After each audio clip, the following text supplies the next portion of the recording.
What's up guys, 19.3 was just released and the process is here again to give you guys our tips and strategy breakdown of the 4-time workout that we got ahead of us right now with a 10-minute time cap. As a reminder, what it's gonna be is it's starting off with a 200-foot dumbbell overhead walking lunge, followed by 50 dumbbell box step ups, only one box, and it's not, or only one dumbbell, one box obviously, and we're not going over, so it's just a step up and then back down, followed by 50 strict handstand push-ups, and then another 200 feet, but this time of handstand walking. All right, and obviously this thing can be scaled to a bear crawl. But what this looks like, obviously if you guys saw the open announcement, we wrote down some splits for you guys to kind of think about here of timeline of how long each movement might take you guys. If you look at Lauren Fisher, what she did when she was going through this was the dumbbell overhead walking lunge took her about 2-ish minutes to get through, maybe a little bit faster than that. And then the 50 dumbbell box step over, she got done with that at 4 minutes. So giving her 6 minutes to do the 50 strict handstand push-ups and the 200-foot handstand walk.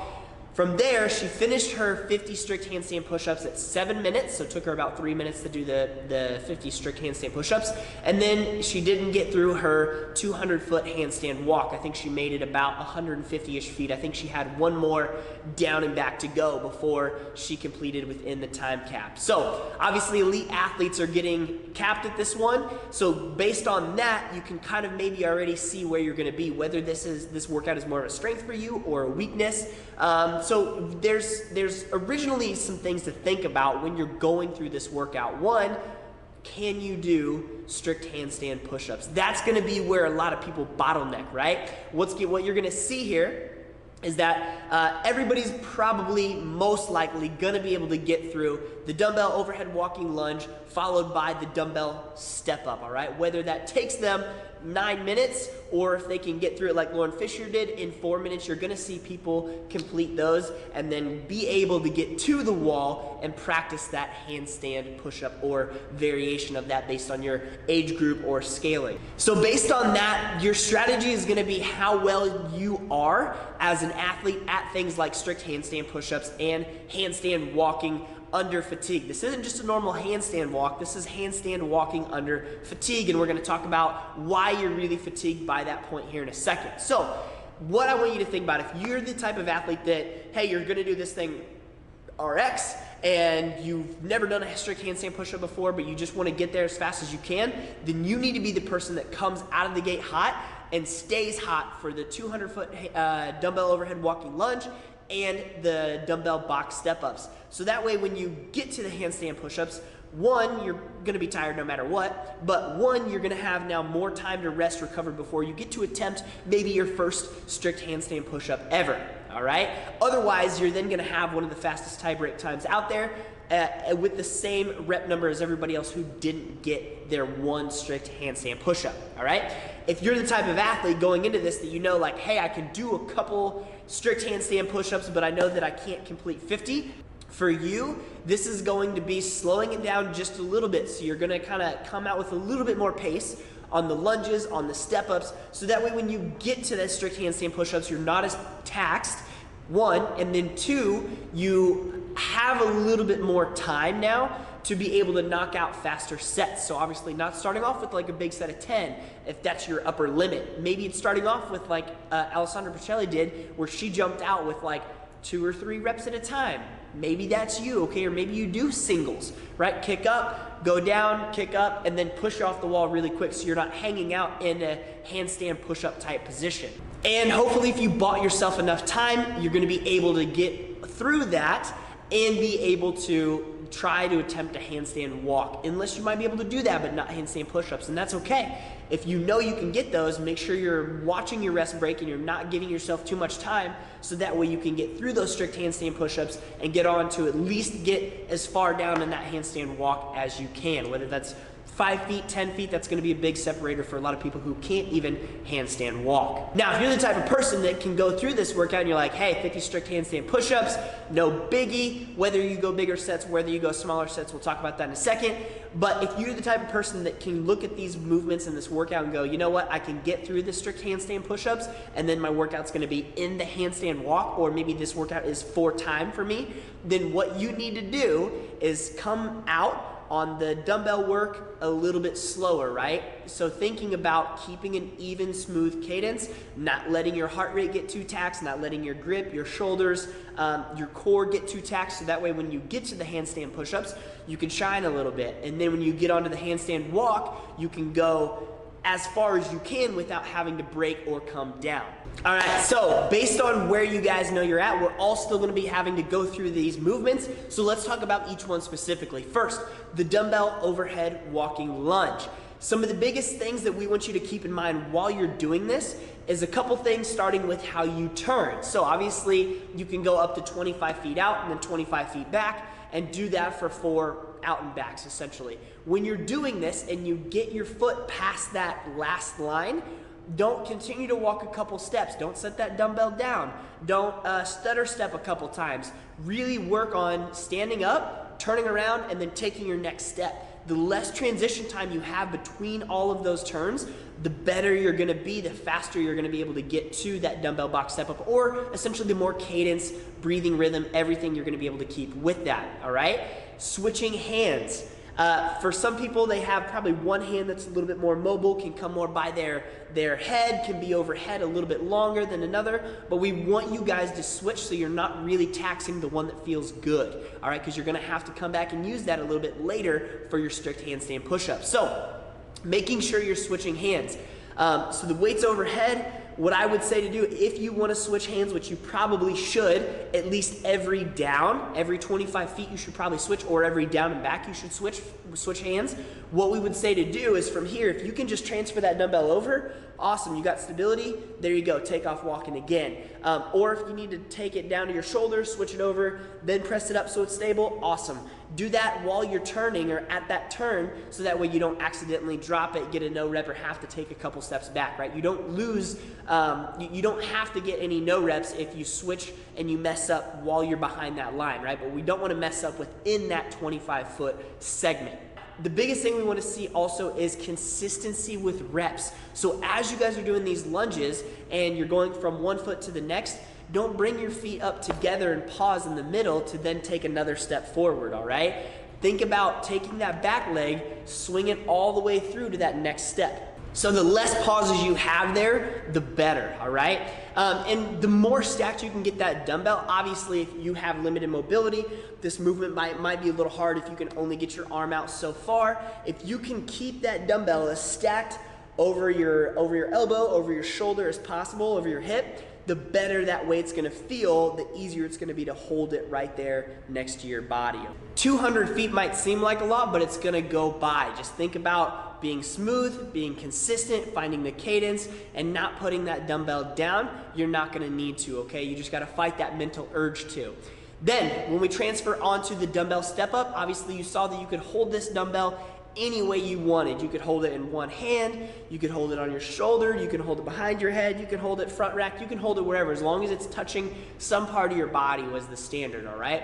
And it's not a step over, it's just both feet have to stand on top of the box and your hips have to be extended with the dumbbell touching your body somewhere, all right? So, after messing around with a couple different variations, the key one we want you guys to think about is placing the dumbbell on top of your shoulder so you're not having to physically hold it anywhere. It's resting on your torso, it's resting on your core enough so that way when you guys go to step up, it's almost like if you were doing a back squat or a front squat, right? If your hands are both overhead holding that dumbbell, while that might seem comfortable for a little bit, what do you think that's gonna do to your arms and your hands when you go to do the handstand push-ups, right? All that blood is kind of rushing back. So what we recommend is starting with the dumbbell on one shoulder. Maybe you just hold the top head of that dumbbell while you're doing your first set, maybe, or while you're doing your 50, we're not breaking it up into sets, but what you do is maybe you break off every 10 reps, you're gonna switch shoulders, or maybe you do 25 on one shoulder, switch 25 on the other, but you're still letting it rest with on your shoulder, and you're giving each shoulder, each hand, a little bit of equal work, all right? The key point to this box step up that we guys want you to think about trying in your warm up and seeing if it works is using the corner of the box. So that way when you're going to step up, you're not having to pull your foot completely up and over. Maybe some of you guys have to pull that hip up and out as you're lifting it on top. Turn so you're using the corner of the box, so that way your foot is traveling up and over together versus having to come up and around and over, all right? Now, obviously, this has a lot of preference. Whatever works for you guys. We even tried holding it on one hand while we stepped up with the other hand and like throwing the weight up to see if that helped us. While that might feel good for the step up, that's gonna blast your arms, it's gonna blast your grip, maybe making you fatigue and have to switch a lot more than you want, maybe taxing those handstand push-ups a lot more than you want as well. All right, moving on to the handstand push-ups. Obviously, this one's gonna be very limited on you and your skills as an athlete. Also knowing where your limiter is, if it's 1 rep, if it's 10 reps, if it's 50 reps, however many this is, take that into consideration while you're going through these strict handstand push-ups and break it up so that way you don't hit fatigue until that last little bit, all right? Knowing that it's obviously gonna make the handstand walks a little bit harder, but if you know that upper end of 50 or so handstand push-ups is gonna be hard for you, then we want you guys to think about holding off on maxing out that fatigue until you get all the way through, right? Hoping that you can recover a little bit enough to get a little bit of a handstand walk. If you know that, hey, I can get to my handstand walk with the time and I'm really good at handstand walking, try not to push that fatigue on at all. So that way, obviously it's gonna set in a little bit, but we don't wanna push to where we're completely fatigued and we can't even show our skills on the handstand walk, all right? Like I said, just getting to the handstand walk and doing one 5-foot segment is gonna set you above a lot of other people and kind of put you above that bottleneck, so to speak, of the leaderboard or of your friends, whoever you're kind of competing and going against right here. Whenever you guys are breaking up these handstand push-ups, we want you to minimize the time that you aren't working, but you're in the inversion position. So think about this. If you kick up into a handstand hold, or if you kick up to do a handstand push-up and you hang out in this locked out arm position for a second before you go down, and then you hold your head at the bottom for a second before you kick back up, all of that is just time under tension adding up. So if you know you're gonna break this up into singles, doubles, triples, 5s, 10s, however many you want, biggest thing we want you to think about is that if you're not on the wall going up and down, you're off the wall, all right? Don't kick up and hold that position for a second and then go down, hold for a second, or every time you do a rep, you're hanging out for a second up at the top. Every second that you spend not working and spinning inverted is just gonna be taxing your body even more, taxing your pressing muscles a little bit more, so that way when you get to the handstand walk, you're just that much more fatigued and less efficient, all right? When you guys are doing these handstand push-ups, biggest thing we wanna see to help you finish each rep is to think about pressing your chest through. So as you're doing this handstand push-up, we don't wanna stay back behind our shoulders. Think about pressing through the window, as we like to call it, right? As soon as you press up, just like on a strict press, if you're pressing the barbell up above your head, you're not gonna keep the bar in front of your body. What are you gonna do? You're gonna press everything through. The more you can rotate that shoulder out, get your chest through, the easier that lockout position is gonna be for you, all right? Now, moving on to the handstand walk, this final thing here. Obviously, when you saw them get to it, they were hitting fatigue, right? They weren't able to just go 25 feet, stop, turn 25 feet back, and continue to walk. They were failing every single down, I think, except for Alessandra Pacelli, but Lauren Fisher was failing almost every single time within a 25-foot period. Now, she knew she had to go because she was getting low on time, so maybe that's one reason that it was happening. But the biggest thing is your body position when you get to the handstand walk. If you saw how Lauren Fisher, when she started to fail, it was a lot of times from her core. So as she was doing this handstand walk position, right, she's walking on her hands, her core was really bowed out. It wasn't stacked, it wasn't tight. She was losing a lot of her midline stability, hence that's why it was pulling her down very frequently, even if her arms and shoulders maybe had a little bit more in them.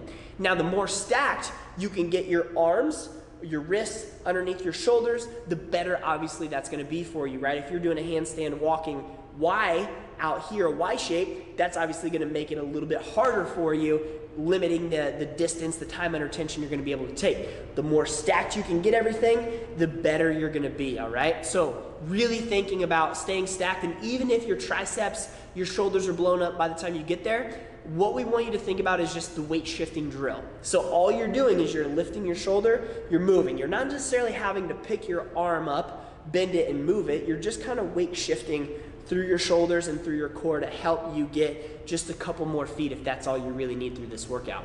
Also, something that we think would help out when you're doing your dumbbell overhead lunges is first do a body weight section. So take the 25 feet in front of you, do the lunges at what a normal distance would be if you had the weight, and see how many steps that takes you to go from one line to the next. So for example, if that's 8 or 9 steps, start to count in your head and know that you know where you're at when you're almost done. You can take that little break, turn around, and then go for your next set, all right? But the biggest thing is that if it's an odd number like 9, 11, however many steps that takes you, try and see if you can alternate reps, because what's gonna happen over those 4 25-foot down and backs is you're gonna obviously be working one leg a little bit more than the other if you're always starting, let's say, with your right leg, because then you're ending with your right leg too, and then you're gonna start with your right leg again when you turn around. So try and find that even, consistent pace and a straight line of walking, so that way you know how many steps till you get to the finish line, how many steps till you cross, and the weight's not too heavy, so if you really have to lunge really far forward to get that last rep, hey, do that, guys, let's go. Don't sleep on this workout. This one is gonna be a burner. This one is gonna be a hard one, and especially if you can do all the movements, you're gonna have to push a little bit through each movement here, and especially the stuff that you're stronger at, you're probably gonna have to move faster on as well. So keep the smooth cadence on the dumbbell lunges, on the dumbbell step ups, and then be smart on the strict handstand push-ups. For this workout, mobility wise, just make sure that you're really getting good overhead position, shoulders, thoracic mobility is there, hips and hamstrings, obviously you're gonna be doing a lot of unilateral work. You're gonna have to be getting the knee above the hip for those step ups. Obviously, if you're a little bit taller, maybe a little easier for you guys. Hey, we're gonna have a suggested warm-up posted for you guys below, so make sure to hit that like button, subscribe, follow us on Instagram. This one's gonna be fun, guys. Let's see what you can do. This one would also, I think, would be an easy one to redo, right? I don't think anybody's gonna be really, truly taxed from this type of workout. And obviously, as you're going through this one, it's kind of a gamble when you're going through the strict handstand push-ups. For example, if you go through this first time and you're gonna say, I'm gonna break off sets of 10, I'm gonna do 5 sets of 10, and then you end up fatiguing and then having to go to 5s and 3s, maybe you start with that from the beginning, you go through this whole thing again, and you do it again as 3 handstand push-ups at a time and see how far that gets you, all right? Something to think about. This one I don't think is gonna be super taxing for a lot of people, but who knows? Hey, good luck on 19.3. We'll see you guys for 19.4.